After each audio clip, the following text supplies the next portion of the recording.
Okay, so yeah, welcome to our PFAS bait and transport. It's really kind of more of a mapping of what we've done in the West Plains. There's been a project I've done for a really long time. When I first started here, we worked on some WIRA, which is a Department of Ecology funded projects for water resource inventory areas. So WIRA 54, 56, we did a bunch of this. A lot of this project started with that.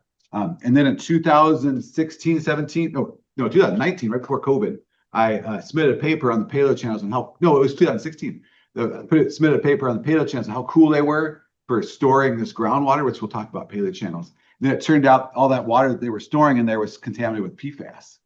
So I had to turn around real quick. I did some edits I had to do on that paper after it got back to me, and then I completely rewrote the paper and said, don't put water in the paleo channels because there's PFAS. So yeah, I'm really excited about this project. It's actually, we've had a lot of students in it, and so I think you'll see a lot of those pictures.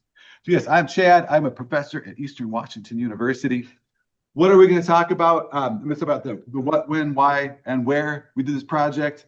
Talk about the geology, yeah, because that's really what I study is the geology, the aquifer, how that water moves through the rocks. Let's go about the sort of the mapping of the PFAS from the different aquifers and surface water. I'm going to have some cross sections that kind of hopefully show how the groundwater contamination moves, and that it's really not necessarily, it is in the groundwater, but it's really in the soil is where it wants to be. And then I have a bunch of other kind of random results. We did a matrix factorization to try and figure out in fingerprint where the different sources came from. And we did radiocarbon age dating of the groundwater as well, in dissolved inorganic carbon, which is kind of a pretty interesting thing to me. And there's some of our wonderful students looking at some wells over by Northern Quest in one of these paleo channels. And I always just love I love teaching field classes as you go out and see those clouds up in the West Plains. And they'll go, oh man, every time. Okay, so what do? We got a $450,000 grant through Department of Ecology. This all started probably 2018-ish, maybe, when we went for $2.1 million to EPA. And in doing that application, we sat down with a bunch of people. It's always good to collaborate with other people. We sat down with the U.S. Geological Survey. We sat down with Department of Health, Department of Ecology, Water Resources for the county. And we all started talking about how could we sort of figure out where PFAS is and then how can it be fixed. We did not get that EPA grant because we had just started working on PFAS, and there were some other universities been working on it for quite a while. I think Indiana had an Institute for PFAS research already in place by the time they put their proposal in. Not that I wasn't the greatest proposal in the world, so it's my fault as well. But we definitely did not get that grant. But sitting at the table was Allie Firmo, who works for Department of Ecology, and she mentioned, hey, we have these area-wide research grants that are about $500,000 you can apply for. And so we applied for that with Spokane County, and then COVID hit.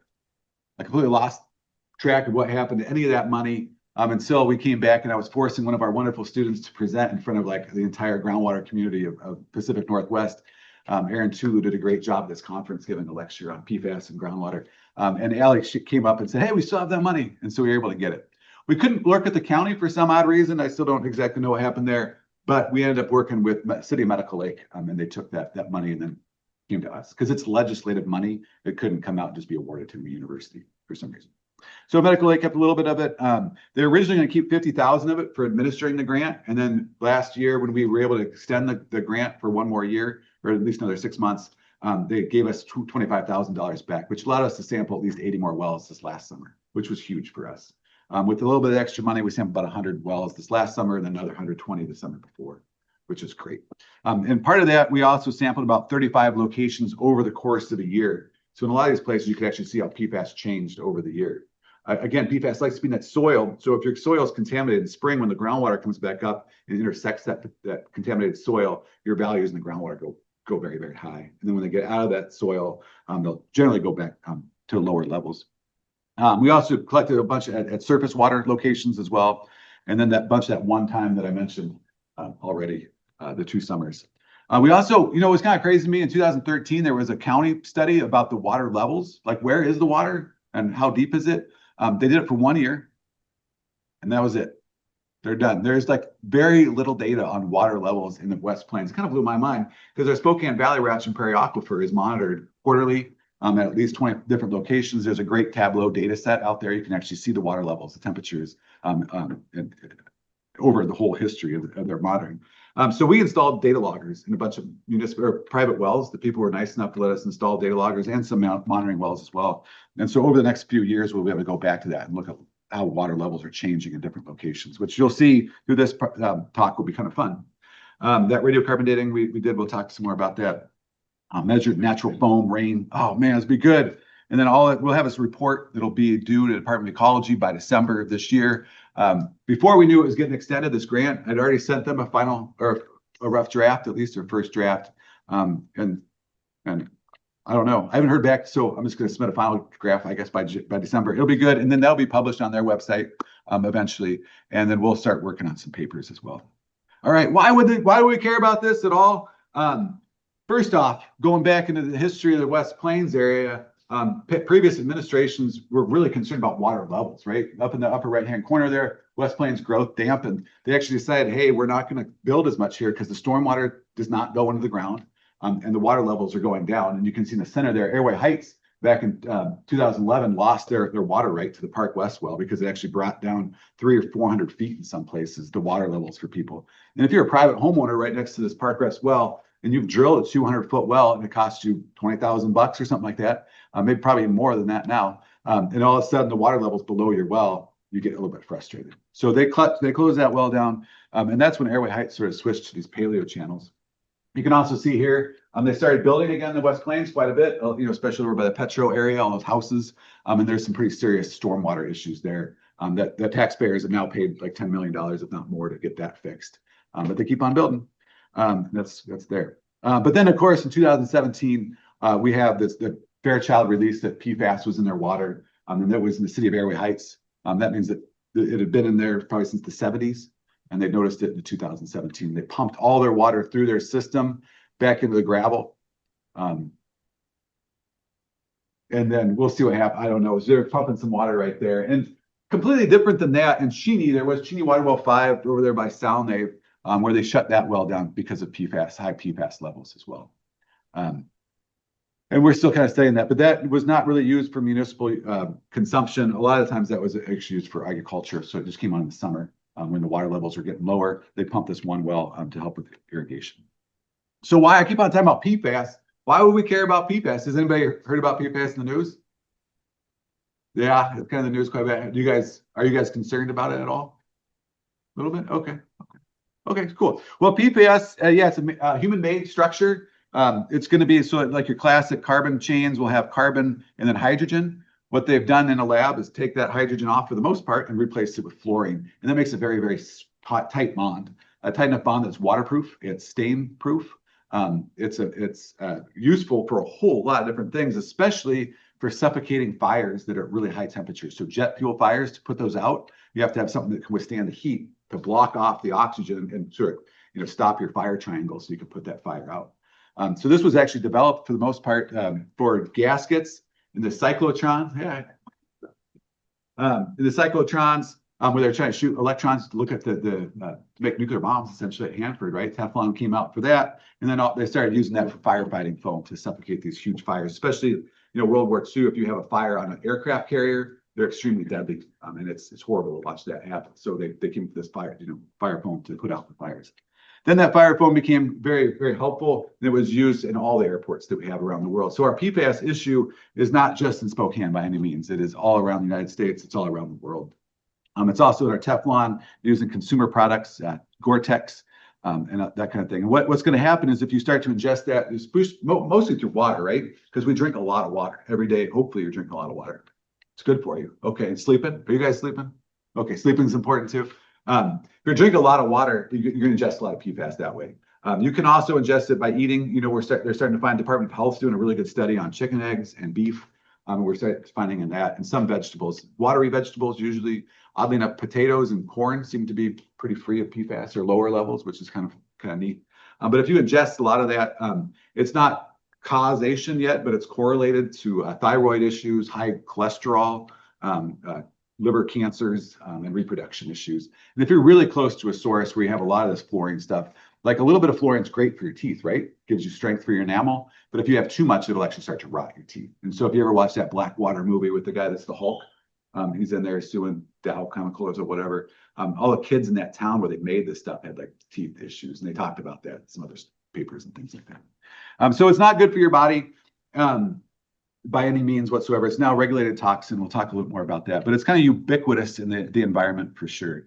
These different chains. And so these carbon fluorine chains are classified based on the number of carbons that they're made up of, these chains right here. So if there's 8 carbons in there and it's got the carbon next to this hydroxyl right here, we'll call it PFOA for an octa for eight carbons. And if you have this as opposed to a carbon at the end chain to put this OH on there, and there's 8, we call that PFAS. And those are sort of 2 more regulated ones because they are 8, and usually carbon's got a +2 or a +4. It'll bond really well at those numbers. They're the same numbers, right? 4 and 8. But what you'll find is that they're usually going to make longer chains, and they'll even make these F2 FTS ones or 6-2, and that 2 represents that there's actually still some hydrogens on that chain as well. And they're really long, and those really long ones will break down. And so that's normally how some of these PFBA, I think they do make PFBA. I'm still not exactly sure about that. But we'll find a lot of PFBS and PFBA in our environment when you see our results. And that's the breakdown of these long chain materials.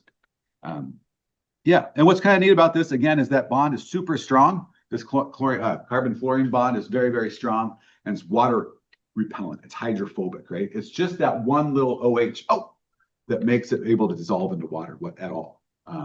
And so, yeah, I keep on talking, I'm just blown away by how much this PFAS stuff does not want to be in water. But we have enough in our environment that it is in our water. And what's important about that as well, as you can see the regulatory limits here. When Fairchild opened that up, does anybody remember when Fairchild said that in 2017? Were you guys all? Okay, I'm starting to realize students, yeah, you guys are little. Yeah. I made a reference to The Matrix the other day, and I was like, you guys never watched The Matrix? Oh my gosh. Okay, sorry. It'll happen to all of you. We all get old. It's good, though. I love life. So in 2017, when it came out, the standard was 70 parts per trillion if you added PFAS and PFOA together. And that's when they first went out and did the study around Fairchild. It was all based on that 70 parts per trillion. Then in 2022, our state, Washington Department of Health, came out with a SAL, or a state action level. And you can see it's 10 parts per trillion for PFOA up to the right here, or PFAS at the 15 parts per trillion. And you can see this go down. And these were pretty strict at that time. I mean, when we're measuring things, 1-2 parts per trillion is about the limit that we can go down to on mass spectrometry. But then the EPA came out in 2024 in April, right at the last very end of the Biden administration, and they put it on the Safe Drinking Water Act. And that's kind of how these two columns right here are why we can do this study, because now there's actually a law essentially that says if there's an exceedance of these values, then there has to be legal consequences for that to some extent. We don't go and sample soil because there's no legal ramifications for having PFAS in your soil. There's no limit to say that's a maximum concentration load yet. Once that is there, that's going to open up a whole world, and then as well as for food.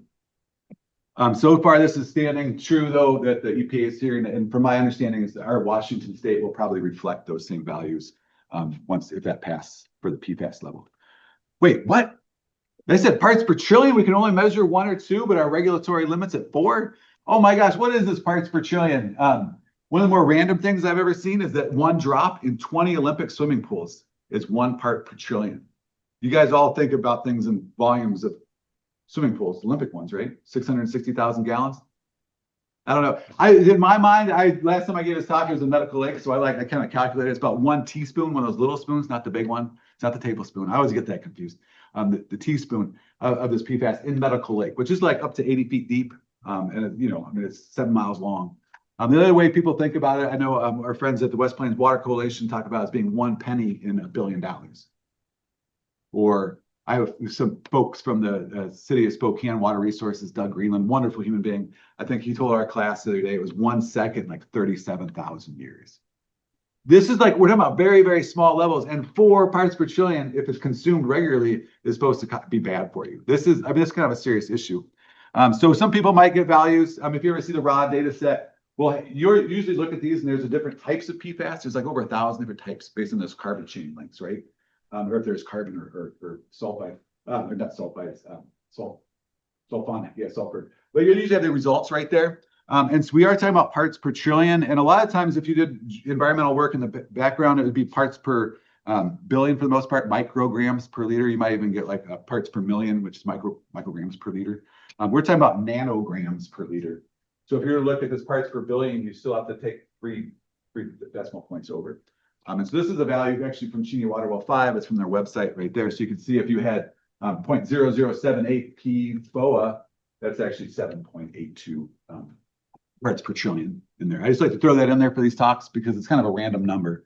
And that's usually been a confusing thing. During our report, like our project, we went out and sampled hundreds of wells, right? And I didn't just keep those data. I sent those out to the homeowners and tried to explain it as good as I could. But when you start talking about nanograms per liter, you think that's super easy for everybody? Especially some people I couldn't even email, right? I had to send them the letter. So this is kind of important for a lot of people, the PFAS. So where are we studying? The West Plains kind of classically is where we've gone from sort of Medical Lake in the hills. You know, when you're coming in from I-90, you come to Cheney exit, you go through 904, like this little channel between this west island right here. These old rocks here are going to be very, very deep in hydrologic boundary.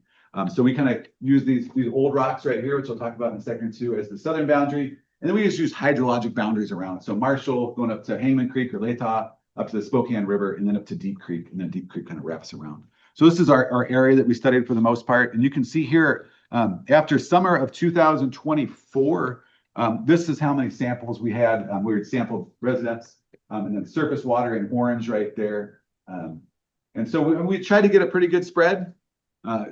There's not wells in a lot of places, right? I can't go over here and ask somebody in this whole area, hey, can I test your well? Because there's no wells there.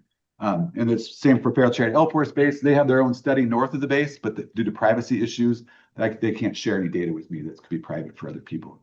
EPA came in after we were on the front page of the Seattle Times a few years or a couple of years ago, a year ago, I guess.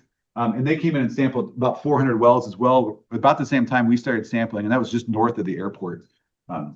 And again, because it's a federal agency, we couldn't get those results straight from them because it's a privacy issue. But by able to work this a little bit longer, we waited for some reports and talked to a lot more people.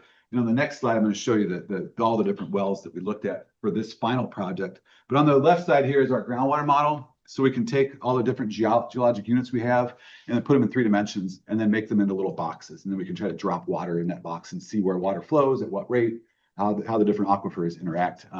This so far is at a pretty scaled back zone. At this level, to try and get anything close to a property it's not realistic because it's basalt. And we'll talk about that in a second. I get ahead of myself and go on tangents. Oh my God. Oh, what? Yeah, there we go. This is what I just showed you guys. These dots. It's like, there's some okay data. I'm pretty proud of that data. But now this summer, this final report, look how many more wells are on there.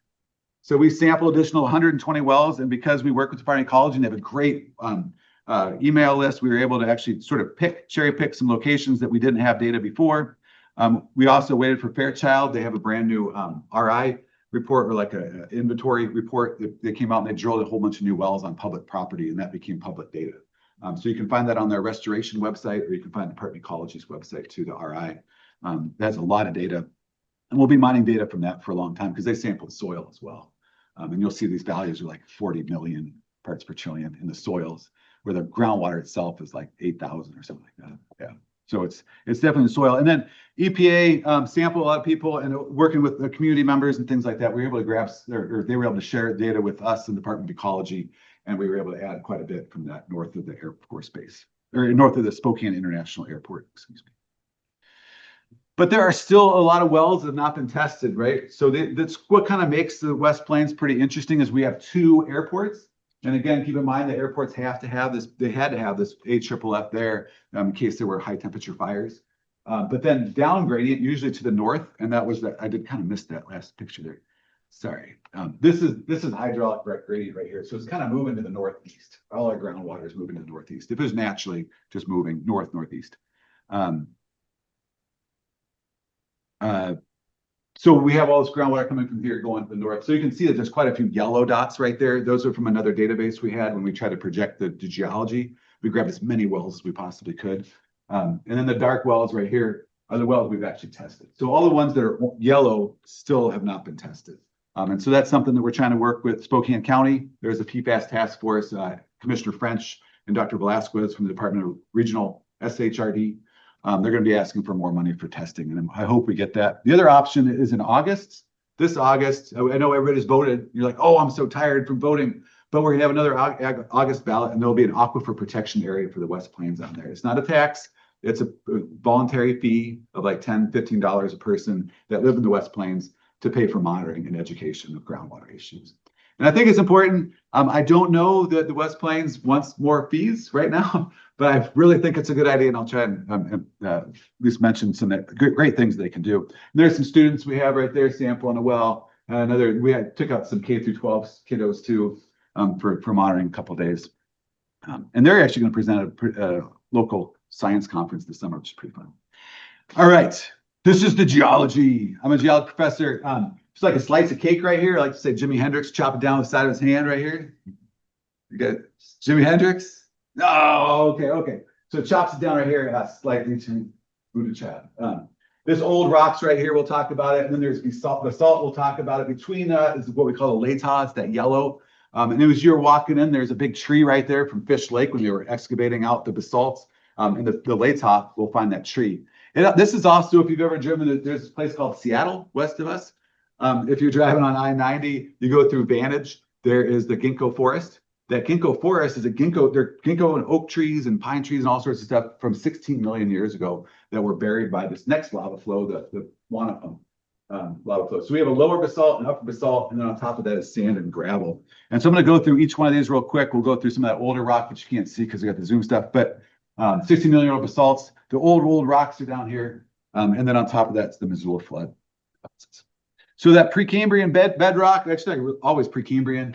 It's just pre-basalt, so it's pre-16 million years ago. These old rocks. And if you go up to the north, there's a lot of mountains, right? Up in Chewelah area, gorgeous mountains. A lot of those are like 1.5 billion year old belt supergroup rocks. And they can go all the way down to 49 million year old granitic rocks that have intruded into the ground. And what's really nice about our situation at Eastern is we've also studied that. Right here is Natalie Potter, who's now doing her master's. Amazing student. We grab samples from all our little buttes. Here's Spokane. We have all these little hills, right? You came off that exit. We go through there, Needham Hill. We grab samples from Needham Hill, Fancher Butte, Magnuson Butte. We got a bunch of samples back there.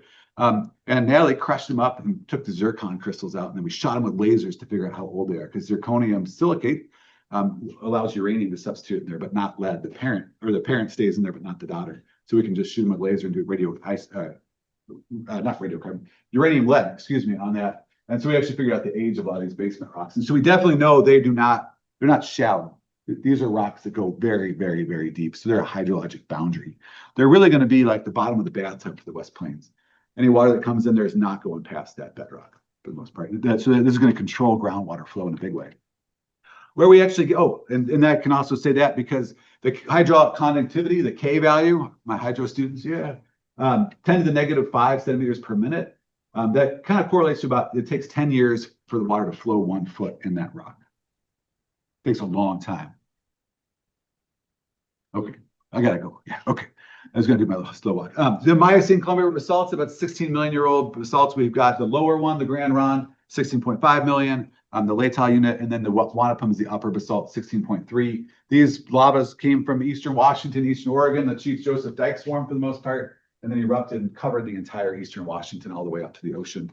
And these are where our water is actually in for the most part. And they have widely variable K values, which is what makes groundwater modeling this stuff so hard. But you can go either through a fracture where groundwater will flow pretty quick, or just solid rock where no water is going to flow, and everything between that. But on average, I like to say it's about 1 year for the groundwater to flow about 1 foot. So it's going to make it 100 feet. It's going to take it 100 years. You got it, man. You got the math students. I like this. All right. And there's our students right here by Mystic Falls, which I'll bring up later. And that's pillow basalt, which has a whole different hydraulic conductivity, but it's kind of like there's lobes of it within our basalt. And what's also neat about the Columbia River basalt is it's in the Columbia Basin. And I like to just mention every once in a while that this basalt that encompasses the whole Eastern Washington is really the groundwater source for most people, like Othello. You're going to get some potatoes from there. All that water has been pumped out, usually from the Grand Ronde aquifer in that area. So there's serious groundwater issues with the basalt because it doesn't have very fast recharge. So you pull out water, it takes a long time for any water in the underflow to come down and recharge. But here's the depth of that basalt, where you can go down into the Tri-Cities area, and it's over a mile. It's almost 2 miles deep of pure basalt. And that's how usually groundwater is going to flow towards that center, down to the Tri-Cities, Columbia River, and then out to the ocean, where it can evaporate and start its whole cycle again, the hydrologic cycle, right? But Spokane, we do not do that. We have those hills to the south of us, so our groundwater flows to the northeast. Sometimes that confuses people, so I like to put these in the presentation to show you the Columbia Basin really flows towards the center, and eventually our West Plains water goes up to Spokane River, enters the Columbia River, and then flows out that same hydrologic system, right? But in Spokane itself, it flows to the northeast. Then on top of everything, we have the mega floods. The Pleistocene mega floods. The last one's about 16,000 years ago, but there's hundreds of them. And there were a whole bunch before this, the last Wisconsin too. The Pleistocene or the Ice Age goes back to 2 million years ago. The most recent one, what we call like the Ice Age, like the cartoon with the little squirrel thing or whatever. Is that too old too? You guys are smiling. You know what I'm talking about. Okay. Yeah, it was about 16,000 years ago, and there were about 42 in the last 16, 20,000 years, 30,000 years or so. But the water floods through, the mega floods come through like crazy. Down from Canada, the glaciers came down and dammed off the Clark Fork River by Hope, Idaho kind of area.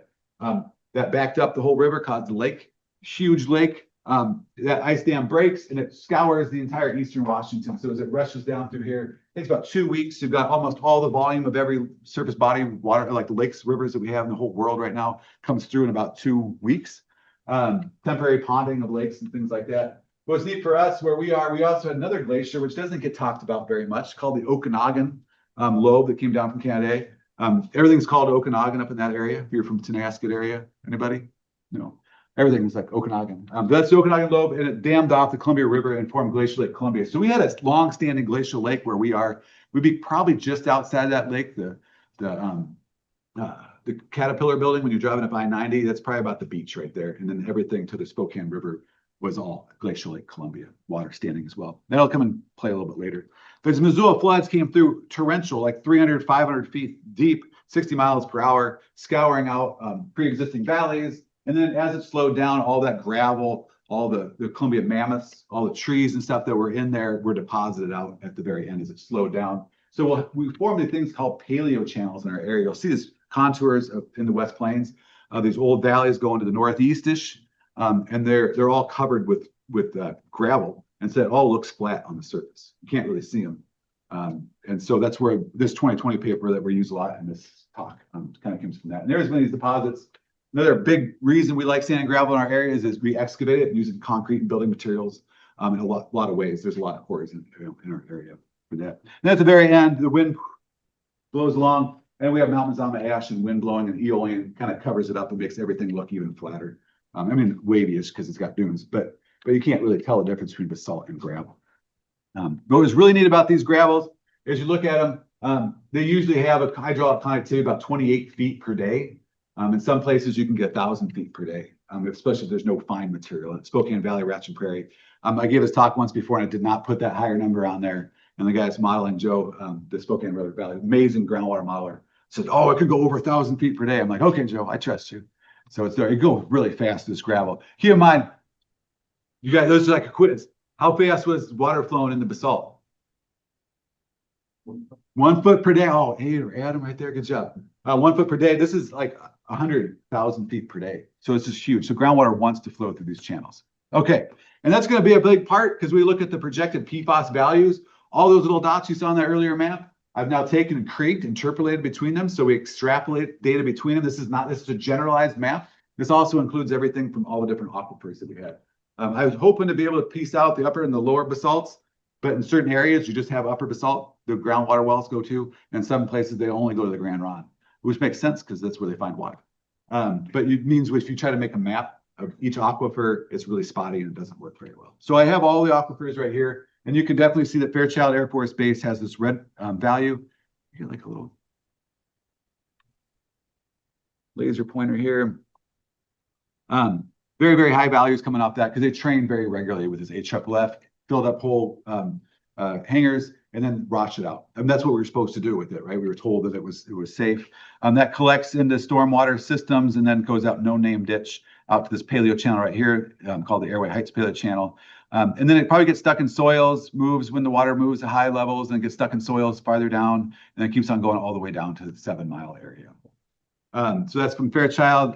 What's kind of crazy to think is that the values here are up to 20,000. Whereas you go to Spokane International Airport, which is also a known source and is now being regulated by the Department of Ecology, is up to a little over 100 parts per trillion. So it doesn't show up as a red dot just because the values are high, but they're not as high. And we do find quite a bit of contamination north of that. And that was expected. The EPA came out and sampled the groundwater in that area. What part of our project was also to sample, and we'll find out that these creeks that come out from springs from right by the airport are also extremely high, slightly lower than the airport, similar different types of PFAS types. And then those go out to the Latah or Hangman Creek right here. We'll also find this little paleochannel right here. Again, soils absorb that PFAS and then groundwater comes up through it, and that's how you get the contamination. Ideally, this PFAS or PFOA does not want to be in the water.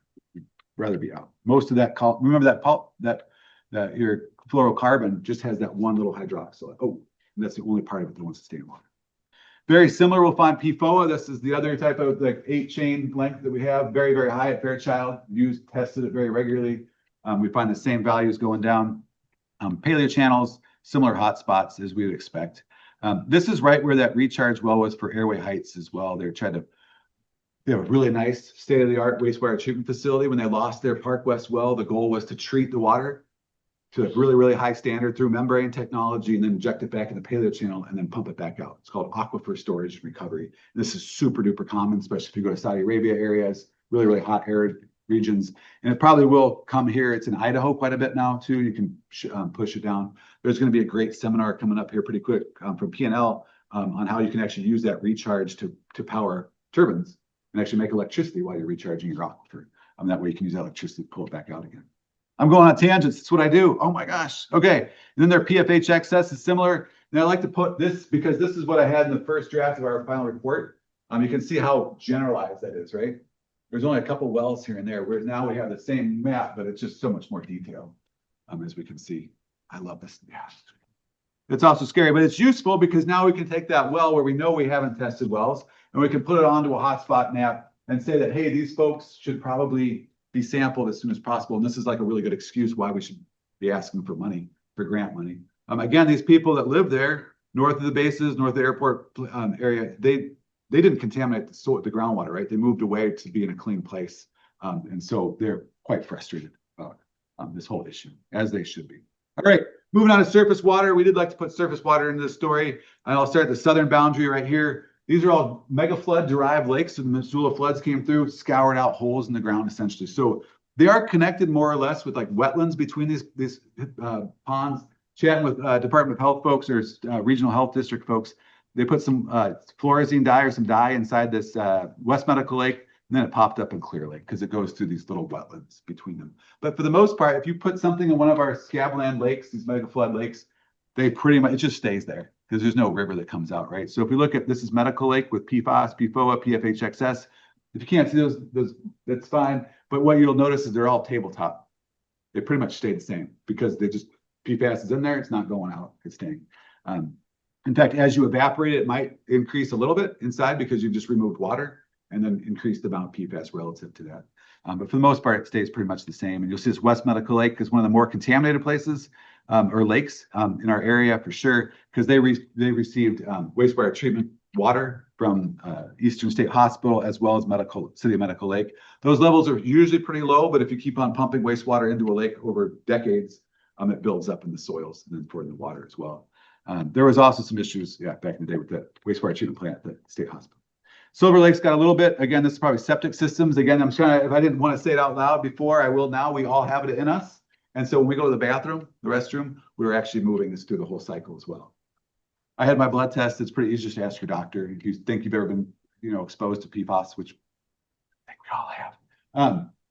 You should get a test. I mean, you can get one. I'm not a medical doctor, not that kind of doctor. And so, but it's kind of interesting to be able to know that I was like 7 parts per trillion PFAS and like 8 PFHX. Like I have to tell vampires, watch out, don't drink my blood too often. I don't know. Okay, and then Fish Lake right here. Again, this Fish Lake is different. It's non-detect, and so is Marshall Creek because it's being sourced from granite aquifers.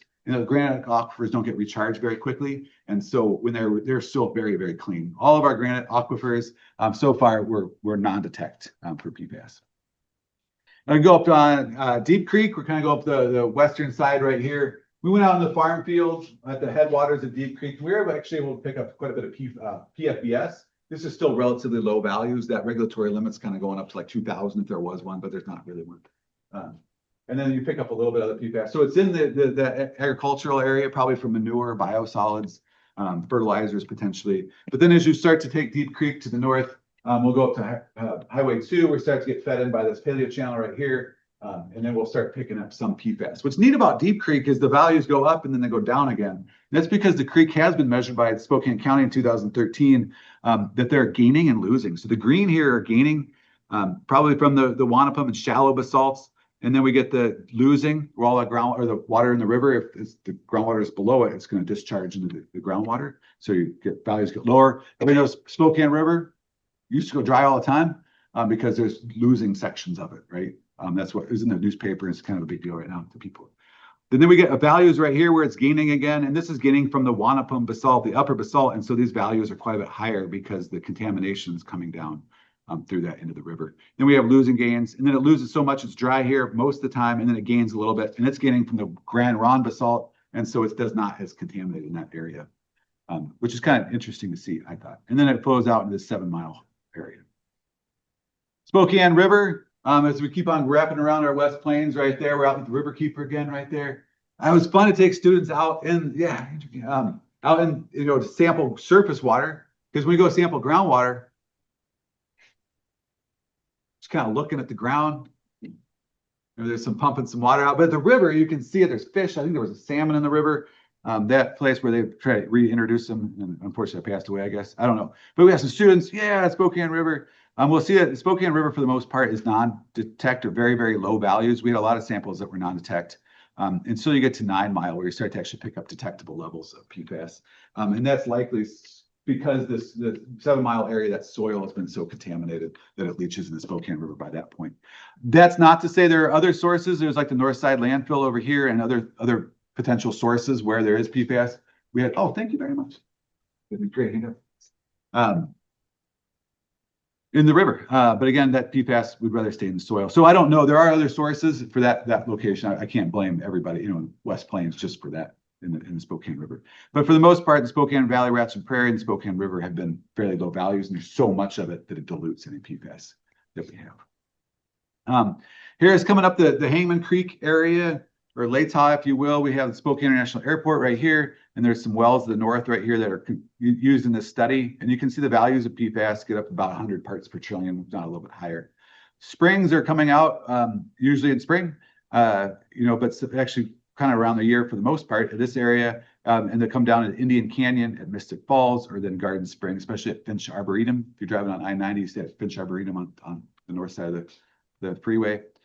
We've sampled those, and the values of those are up to 70 or 80 parts per trillion in those creeks, similar to some of the houses that you'll find in this area as well.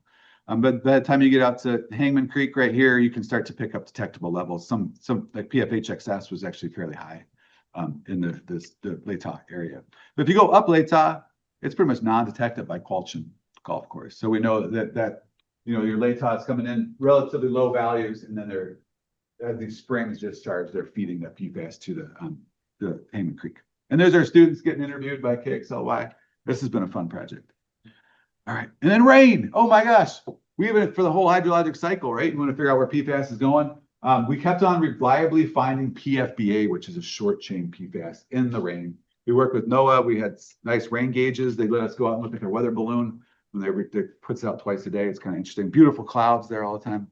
But low levels of PFBA pretty regularly, and we find that, I look in the publications, we find that Florida and around the world, in some places you'll find it very high, especially if there's a manufacturing facility nearby. But for the most part, just low levels of PFBA is what we have.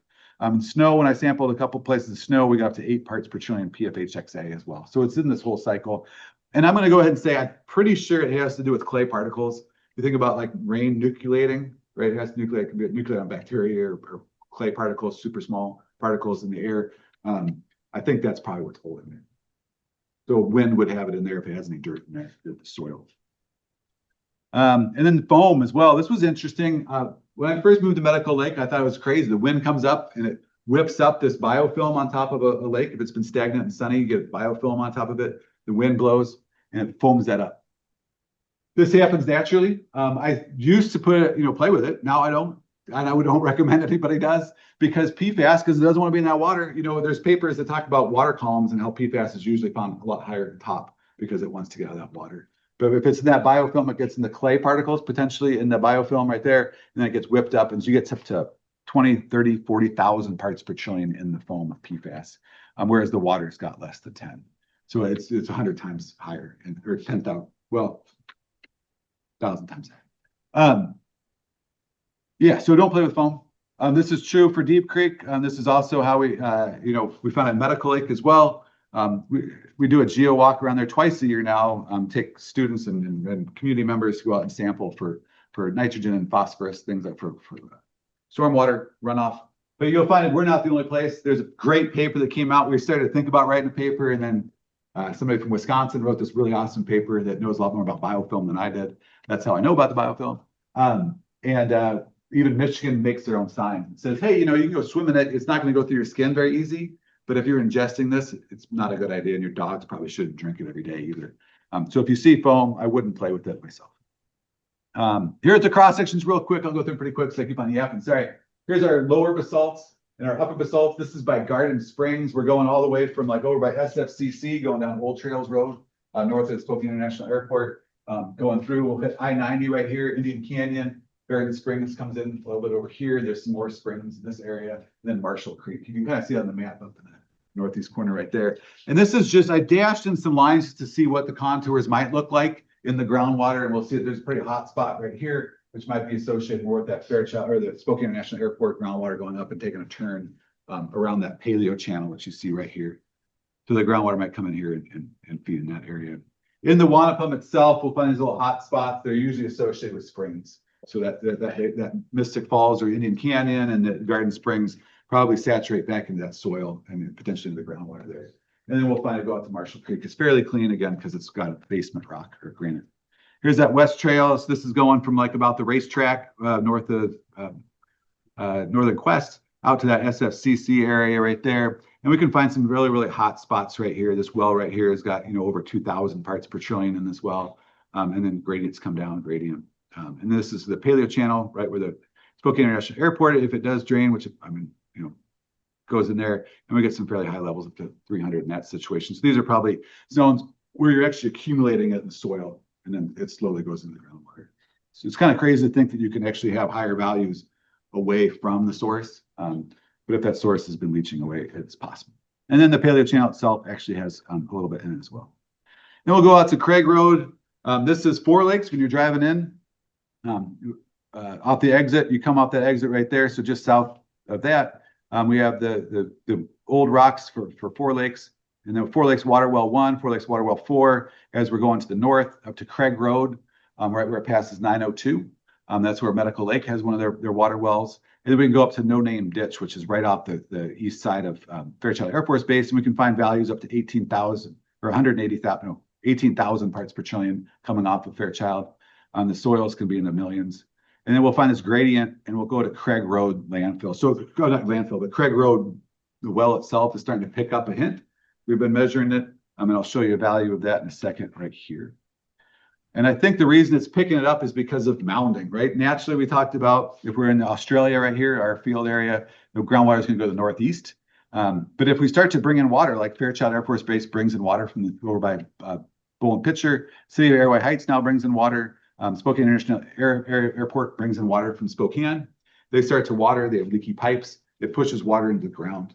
That water goes through contaminated soil, so it becomes contaminated as well. If you've ever tried to rinse out like a paintbrush, it takes quite a while. You keep on putting water through, you keep on getting contaminated water out of it, right? And what happens, you keep on adding that water, it gets contaminated and it mounds up, and gravitationally it has a higher potential, and so it starts to mound and push out. And so I think as we go to deep, Fairchild's right here, as we get to Craig Road, we're starting to have that water pushed in that way. And to add to that, Craig Road pumps pretty regularly. And so if they're drawing that water table down and you're mounding on this side, you're kind of pushing that water up gradient, which is kind of crazy. And you can see it change over time, whereas we get to that spring values, again, we get higher values, and that spring value is higher than the previous one. And that seems to be kind of what we're starting to see, is that spring values are higher and they just keep on ramping up as PFAS is going through the system. And so I've been talking to City of Spokane or City of Medical Lake quite a bit about that. And they're great human beings. They're going to figure it out, darn it. We also tested at the spigot, and it was always non-detect when people drink water because they have other wells that mix together. So it's good. So what we did real quick was to try to figure out what the fingerprint was. So we had our friends from Rutgers University, Lisa Rodenberg and Kelly Francisco, and they took all our data together and they said, hey, of all these samples that we have, what's the sort of like source characteristic of that material? So they kind of backtrack what came to it. And so they came up with these 3 different factors right here. There's 5 factors. There used to be a funk band called 5 Factors of Funk. I don't expect anybody to know that here. But the first 3 are usually associated more with our firefighting foam.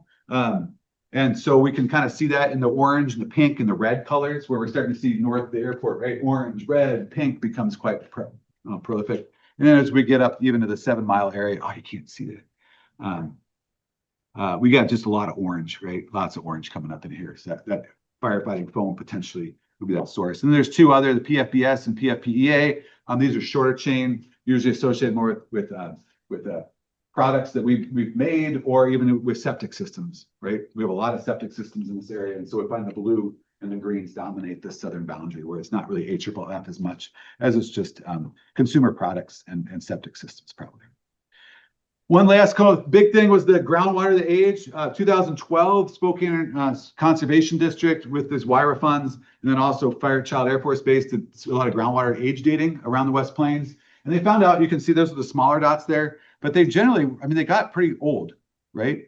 We went out this last summer and sampled about 12 different locations, and this was the oldest sample we found, and it was a really, really deep well. Everything else was less than 4,000 years old, which it kind of scares me a little bit because that means that there's a potential that we're actually pulling out all that old water. If you look at this, a lot of these older waters, like 16,000, or that's over 12,000, you get 16,000 years old. That's probably all sourced from the glacial Lake Columbia. That was right where we are. As that glacial Lake Columbia is high, it has a hydrologic head and it pushes water into our aquifer, recharging it. And if we keep on pulling all that water out, we're going to become pretty resistant or dependent on rain values. However, the caveat is I sampled private wells, and private wells are constantly being pumped, right? These other wells were from monitoring wells, and so they're not pumped as often. So there's a good chance the recharge might be happening more in the private wells. But all the wells that were away from more development were older, even when we tested them. So I do feel fairly confident. We'll start writing that up here and see how it goes with peer review. Here's Robin from NOAA, and our wonderful students right there, sampling some rainwater. We didn't do isotopes on this rainwater, but it's definitely been done before. And the hydrogen 2 and the oxygen 18 comes up with this nice meteoric water line right here. 2012, there was a line for groundwater, which is pretty standard. It kind of comes down lower than the meteoric water line. When we went out and sampled this last summer, we start to see values that creep towards that meteoric water line, i.e. we're becoming more dependent upon rain. Do you guys think it's going to start raining a lot more? I mean, it's been raining lately, which is awesome. But as temperatures increase, it's probably not a good idea to like knowingly go and say, yeah, let's just depend on rainwater for our recharge, right? That's where I'm coming from with this project. When it comes down to the fact that we have a very complicated system, and precipitation will probably recharge, and we'll have snow melt. And if there's high enough values in this older rock, it's usually localized. It takes a lot of time for the groundwater to get down there and then come back up. But yeah, that might feed lakes. There's little rivers that come out of those. The groundwater then will go in the upper aquifer, the upper basalt aquifer, the Wanapum, and they can go to the lower aquifer through the Latah, where it's cracks or thinness. Unlined wells are really common in our area. Older wells, you just drill a hole. There's no lining at all. So if anything's in the upper aquifer, then you start to pump, you'll pull all that down into the lower aquifer as well. We also have fractures, the Cheney fracture zone. In our area, they also could potentially bring water between these 2 aquifers. And those paleo channels I was talking about, when the Missoula floods came through, scoured through both aquifers. And so those are also conduits for the groundwater to flow through multiple ways. And then we have our springs right here that come off and go in the river. And we have these clays from Glacial Lake Columbia and sands and stuff. And that's where we're finding some of these hot spots of PFAS. And we do have these newer handouts right here, which I hope you grab on the way out. It has a map, the PFAS map. And this has the hydrologic cycle on the bottom for the West Plains that we came up with. Sonia Durr did these, one of our design faculty. And she said, if you don't like pink and you look at that, you're going to hate PFAS afterwards because there's a lot of pink on it. Okay. So we'll keep on modeling in the future. We found that PFAS will go through a bunch of different aquifers, accumulates in soils. AFFF is the dominant source that we have, but we can also have oils and roadways, waxes, biosolids.